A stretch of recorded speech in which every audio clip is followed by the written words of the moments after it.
So in this set of problems here, I want you to recognize something. What you're taking the log of, there's a minus sign in front of the x, and then there's this other number in there as well. So 3 minus x in the first one, 2 minus x in the second one.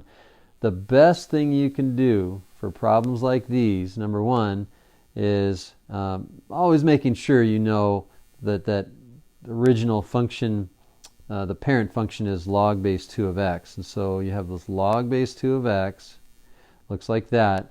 But when there's a minus sign in front of the x, you know you're going to have to reflect that graph about the y-axis. So just get the shape of the graph.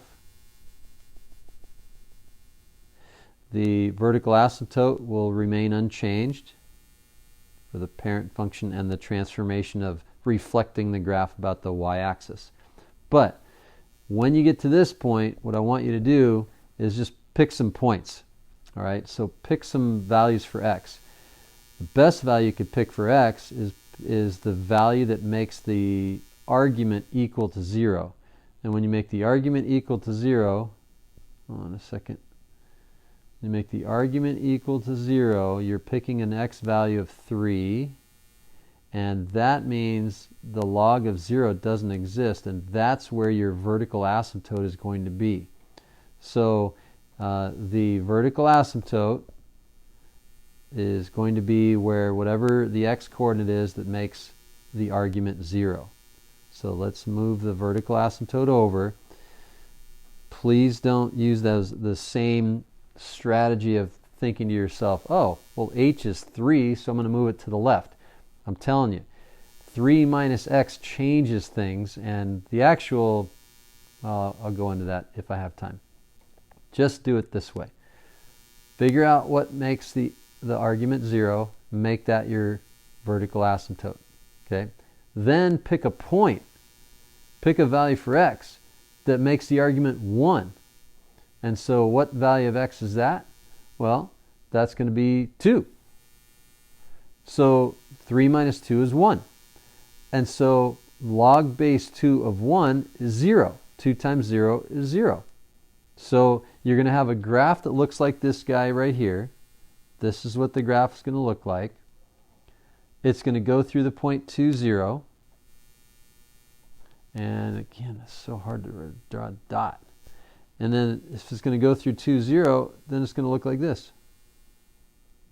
There, you're done. So key, pick an x value that makes the argument equal to 0. And that's going to be your vertical asymptote number. And then the next point is what's going to make the argument equal to 1, and that's going to be your key point. If you have your vertical asymptote and your key point, and you know the shape, you're good to go. If you want to get one more point in there, you can do this. You can say, all right, I've got a base of 2, and if the base is 2, I need to make sure my argument is a power of 2. That means I can pick the number 1. If I pick the number 1, 3 minus 1 is 2. Log base 2 of 2 is 1. 2 times 1 is 2. So this graph actually goes through the point 1, 2, and it's close. And if you make that, if you're like, okay, just make it bigger. So it goes, that's actually going to go through like that. Because the 2 right there, it vertically stretches this graph. So 1, 2, it goes through that.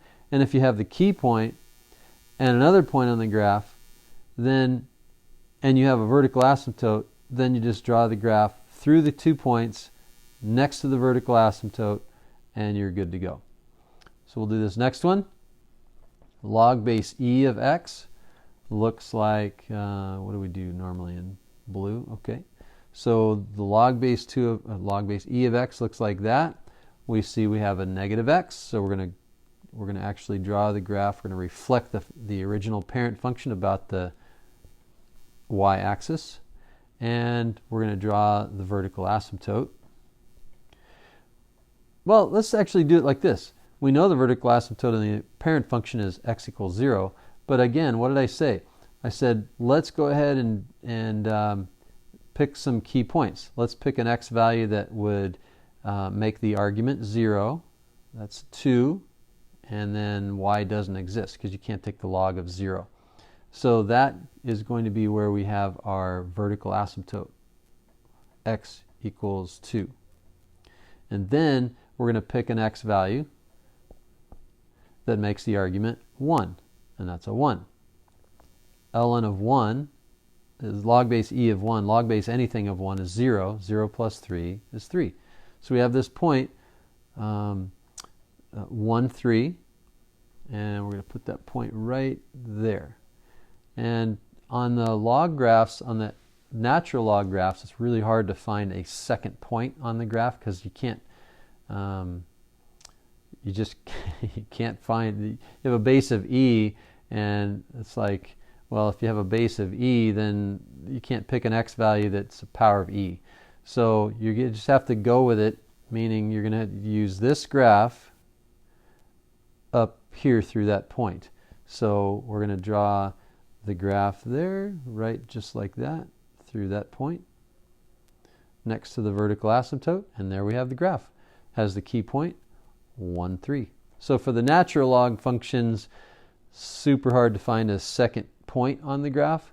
So my suggestion, if you want to, you can pretend that it's a 3, and then so if you think about this, log base 3 of 2 minus x plus 3, then if you pick an x value that makes the argument power of 3, like negative 1, so if you pick negative 1, then you have log base 3 of 1, sorry, log base 3 of 3 is 1, 1 plus 3 is 4.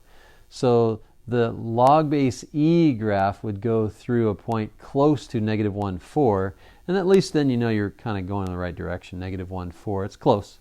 So it's close, negative 1, 4, and so we have the right graph. That's it.